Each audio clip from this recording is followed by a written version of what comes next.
ఏషా నాతి చరితవ్య నాతి చరామి. అయ్యా ఈ మంత్రాలు అంటున్నారు అనమంటున్నారు గాని మరి వాటికి అర్థాలు తెలియాలి కదండి, చెప్తారా? అలాగే ధర్మార్థ కామములలోన ఏనాడు ఈమె తోడును నీవు విడిచిపోరాదు.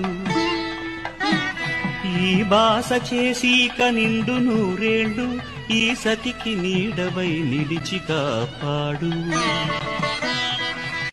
ఏషా నాతి చరితవ్య నాతి చరామి. అయ్యా ఈ మంత్రాలు అంటున్నారు అనమంటున్నారు గాని మరి వాటికి అర్థాలు తెలియాలి కదండి, చెప్తారా? అలాగే ధర్మార్థ కామములలోన ఏనాడు ఈమె తోడును నీవు విడిచిపోరాదు. ఈ బాస చేసి కనిండు నూరేళ్ళు ఈ సతికి నీడవై నిలిచి కాపాడు. ఏషా నాతి చరితవ్య నాతి చరామి. అయ్యా ఈ మంత్రాలు